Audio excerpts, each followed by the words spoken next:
All right. Well, first of all, you played basketball for Coach Hughes. What position did you play and when? The only one I could, being the smallest guy on the team. I played the point guard. I was the PG. Okay. Yeah. Hearing of his passing, how did that hit you, Wayne? Well, at first, it kind of shattered me, but once I went over to see him and I saw what he was kind of going through, I was kind of waiting for this time to develop so that way he'd be at peace, because he was still in a lot of pain. And I just felt that it was time for God to take him on home. Yeah. And that would be better for everybody involved. Yeah. As your coach, what impact did he have on your life?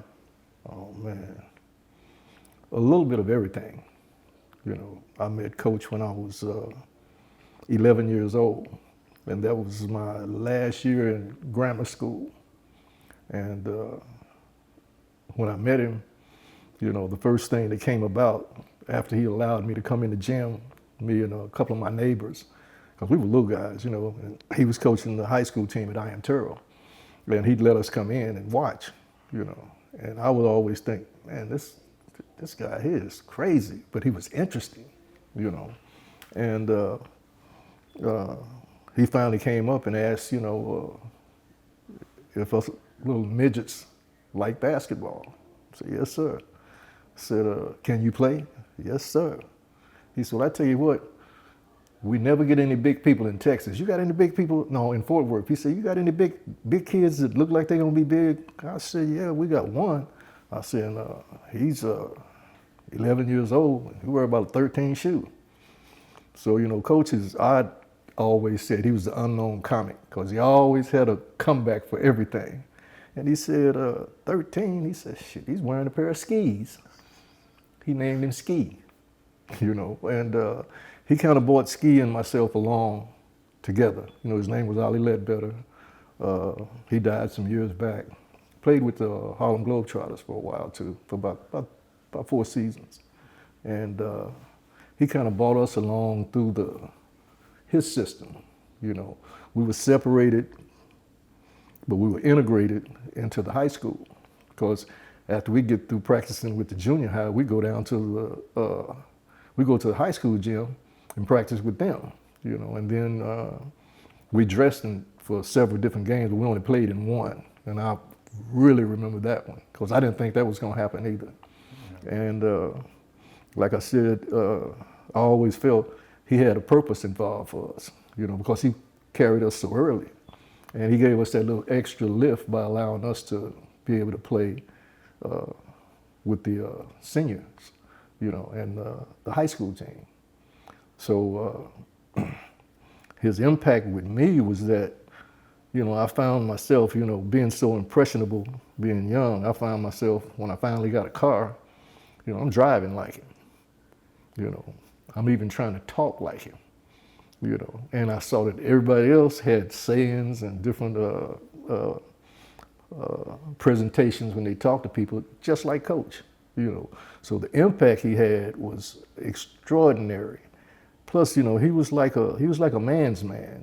If I can say that, and you kind of understand how men were back in the day. He had his own concept about things. He was a very man full of integrity. He spoke his mind, said what he said, and meant what he said. Because I thought at one time we were being prepared for one of those military secret, what was that? Kind of like the Navy SEALs or something like that, one of those special forces, because this man never let up, The drive was just unbelievable, because he had basically, to me, this is just my concept, everybody got another thought about it, but the 3 major concepts that he had, his priority was basically having that fortitude to compete, It was about competing. And then the ultimate was about preparation. And then the true ultimate was about winning, because he was all about winning. That's all that we heard, winning, winning, winning. And we would almost play 365 days a year. We even played two-a-days during school. We practiced in the morning and we practiced at night after school was over. You know, so we had a regiment that was unbelievable, you know, and he was like a 4-star general. You know, I've never seen a person dissect teams and give you these old Newt Rodney speeches, you know, and when you get the concept of those speeches, you know, it's like your mind is just completely blown. You know, you go out and you run through a wall, you know, you tackle somebody, whatever it took to maintain your stability out there on that floor. You know, so he was an amazing individual, you know. Plus, I'm sure you know he's in the Naismith Hall of Fame. Yeah. You know. So take me back to winning the championship. What was it like winning the championship under him? It was unbelievable, you know. And we were preparing for the team that beat us the year before, that won the state championship. And it was Charlton Pollard out of Beaumont, you know, 6'11", 6'9", 6'8". They had a high school All-American, you know, one of the first back during that time. And we played them, and it was almost like we were a joke, you know. But one thing I didn't realize, because after we got through with the state tournament, you know, I don't even know if we had 24 hours off. You know, we started back preparing, you know, because I said preparation is everything with him. And then he decided that he put the stats in the locker room where we dressed at. And he said, every day you walk in here, I want you to look at this. See what position you played and see how effective they were, you know. So it took me half the season to realize we only lost by 4 points. I said, man, these cats really can't beat us, you know. I said, 4 points is nothing. Plus, we're a whole nother team, you know, because everybody on that team graduated, and the only person that was left was James Cash, Dr. Cash, you know. And man, Coach gave him holy hell about how he owes him a state championship because he really played below par. And then next year he came out looking like Kareem Abdul-Jabbar. It was unbelievable. That's why I say his motivation, I have never seen anybody, and I've seen a lot of coaches, you know, I have never seen anybody really as good as he is. Maybe just as good, but not better than, you know. And his record, you know, it speaks for itself. You know, when you only, 47 years, I don't think there'll be any other coaches to break his record, because those guys don't coach as long anymore. You know, they look for those options to go to other schools, to colleges or whatever. And Coach had several different schools back when I was playing that requested his presence of playing with them and being on the staff. But he said, if I can't be a head coach, I'm not gonna be a coach, you know. He said, I came in as a head coach, I'm gonna leave out of here. I'm gonna die as a head coach. So he kind of stamped that out there for everybody. And, you know, the things that he invested in us while we were playing was just unbelievable, man. He'd have you like just so motivated until it was just absolutely amazing, insane, you know. Yeah. And one little quick story I never will forget, the big guy that played inside for him, the one that was about 6'11", you know, we were pressing. I was going to get my man, and I think his elbow or something was right around my mouth. So when I went by him, he gave me shot me a little of that juice, you know. And I took off running in behind him, you know, because I had meat all in between my teeth, my mouth bleeding. I'm saying, man, he has just knocked my teeth out. So Coach had somebody to grab me. Here I am, the midget, the little guy on the team. He grabs me by my jersey and told me, he said, this is not a Muhammad Ali situation. He said, we come to play basketball. He said, you sit down, because you done lost your mind. Not to mention your composure, you know. So he let me sit for a little while. I gathered myself, and then I went back out there, But we wind up beating them 91-77, and did not went 2 minutes without scoring. So we really could have we really could have put the clock on them. We could have scored 100, but for some reason he didn't want to do that. He had all kind of little methods of madness in his mind. Like a mad scientist. Yeah. But it was an awesome part of my life. Because regardless to what anybody says, we pulled off the big one. He was not the kind of man that you could walk up to and say, "Hello, how you doing? My name is Wayne Lewis. Or, I heard so much about you." He'd sit there and look at you like you got a slight problem. Because he wasn't the most outgoing, friendliest guy. But as he progressed and got older, so when he was younger, that's when I knew him, and he. Once he got older, he became a little bit more adaptable to being available to people and treating them in a proper fashion, But that would be the first thing. Don't be discouraged by what you see from the beginning, because that's not totally what it is, Yeah. Do you think you would have that championship if you weren't playing for him? No. Coach would beat people in the state of Texas in a wheelchair. That's just how good he was, And, I think that had a lot to do with his basketball development, because, he played with, and that's why I know we had heads up on a lot of the people, because he played for the Celtics. He played for the Harlem Globetrotters. Because when I was in high school, they came over to visit him, and oh man, we thought that was something else, But his portfolio, when it came to basketball, was really ahead of his time, along with his personal drive. He had that drive to succeed, and because I know he went for a long time before he and his wife probably took a vacation, because we stayed in the gym so much. It was unbelievable, But the way we were taught and the way we were pushed made us extremely hard to deal with, And, they talk about matchups now, and in today's game, you talk about matchups.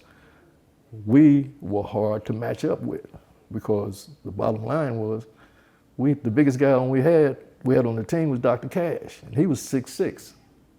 So we playing against 6'9", 6'11s, But we were so fundamentally sound. And he'd always say, we might lose a few games. And he was not lying about that, because we didn't lose that many. And in his career, he didn't lose that many. That's the amazing part of his coaching, 247 losses, man.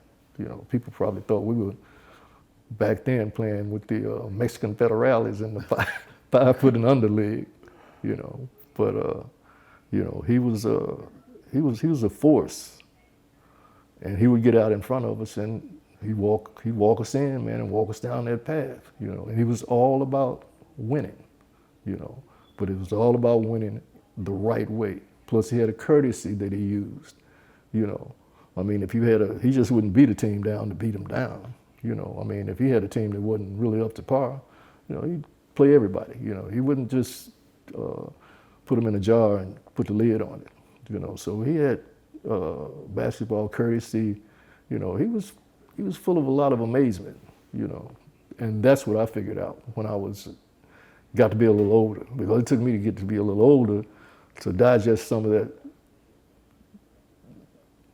harshness that I felt was harsh and everybody else felt was harsh, that he would give out to his players, because everybody said, the man was slightly, intolerable. He was insane, but, that was his style, and it worked, and you learn to adjust to it, and you learn to believe in it, and then you learn to believe in him, and that was the thing with me, because he made me the quarterback of the team, and I made sure that I did everything that it took, all this that they talk about being the first one in, to practice and the last one to leave, being the first one in this drill and that drill. He had me going through all that, and that way, he told me I could speak to the ones that need to be spoken to. He said, but if you don't have no show for them and you're not showing yourself, then nothing is accomplished because they're not going to hear you. He's saying you got to be about reward if you are a point guard. You got to reward them guys for running and jumping and doing things. It was a great experience. And then I even coached this team during once AAU came into fruition with high school teams now, and he didn't like that. I had to convince him about that. I don't know strange people coaching none of my boys. I said, well, I got him, coach. Me and 3 other guys that played with him. And throughout that period of time, the 2003 team, championship team, we actually helped him put that together because we took them all over the country, man, playing basketball. Hustling money, asking for donations, putting on all kind of presentations where we could get money, so we could make trips, So it was and my whole thing was just to let him know I can do this too, and that's why I worked so hard and did what I did and put my heart and soul in it because of the fact he told me that's the only way it can go, I said, Coach, you're going to make me lose my wife, man. He said, if she haven't left now, she's not going to leave. First of all, take me back to the moment that you learned that Coach Hughes had passed away. How did that hit you? It really shook me. We knew things were progressing, okay? We age and we leave here. But it made me think about years ago, you would always see Coach walking the access road of 820. He walked it every morning, never in an encounter with a car or anything because you knew Coach was going to be doing this walk. And I also thought about breakfast. He would have breakfast at Dixie House and he'd have dinner at Nana's on occasions. And so those are things that went to my mind immediately, just seeing him in motion, out and about, always smiling. And I also thought about the groundbreaker we did with Fort Worth Housing Solutions at Hughes House, which is off of Rosedale. He was there, he had a grand time. And so those came to mind to me immediately when I thought about the loss that we're experiencing right now. Sitting here in the gym with his name on the floor, what does that mean to you personally? Well, this isn't the gym where Hughes was.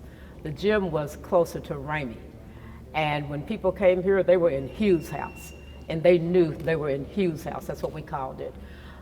The idea that you can be such a legendary figure and impact not just those boys he coached, but made an impact on their families too. Because when you got Coach Hughes, you got the whole shebang. Your whole family benefited from the lessons he taught. And one thing Coach Hughes would always tell people is, don't let them outwork you. And I say that today.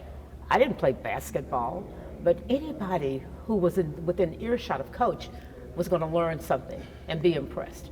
And so when I talk to younger people running for office or people who work for me, I'll tell them, you cannot outwork me. Do your job. And when you focus on that, you will be successful. And that's what he taught people. Yeah. Your last conversation with him, you remember? Yeah, it was at Hughes House. And the question simply was, Coach, what do you think?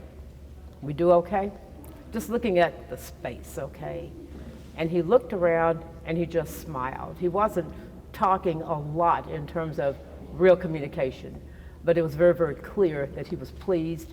He knew that this was being built in his honor. And I'm told folk who would drive him by the site where you see the name Hughes, he knew that that was for him. Wow. Did he put the city of Fort Worth on the map when it comes to basketball? He damn sure did. I mean, yeah, I can't tell you what I really want to say. But we always had a rivalry between I.M. Turl and Dunbar because he coached at I.M. Turl as well. But when he came to Dunbar, the whole community ignited. And I tell those Turl alums that they don't even have a school anymore, but they'll say, yes, we do, but it's not the high school. But people would travel miles and miles to go see his team play, no matter where his team was, Turl or Dunbar. People packed up. I don't care if you graduated from somewhere other than Fort Worth, you were going to go watch Coach Hughes and those boys play basketball. And I can tell you, we had a program for him here years ago in the auditorium. It was off the chain. The gym, the auditorium floor was rocking. People just cheering just to see him come back. And in addition to him, we also saw Jack Hayes' son, who was a legendary principal and the first principal to be at this high school after segregation. So yeah, when you were in the presence of Coach Hughes, be prepared for everyone to come toward you because they were trying to get to him. Just a rock star. Wow. For someone who never met him and don't know him, what would Gina say to that person about Coach Hughes? His work is all around you. You didn't have to know him, but the people who he influenced, all those players, the one closest to me is Jeremy Smith. Jeremy is building homes in Stop 6 right now. But you all benefited from Coach Hughes because of what he instilled in the boys he coached. And so whether you know that they even played basketball, he put something in them. And what I tell folk is Coach Hughes made boys into men. He built men. And the idea that you could be up under his helm, you were going to learn something, you were going to be inspired, and you were going to do something. You knew how to engage, you knew how to deal with adversity. And when you win, you won big. When you lost, you got up again, licked off, and started all over again. He was amazing. What a towering figure he was. I heard somebody say to me, it was a coach, they said, although I personally never got to meet Coach Hughes, they said to me that Coach Hughes is to Fort Worth what Luka is to the NBA. I got one better than that.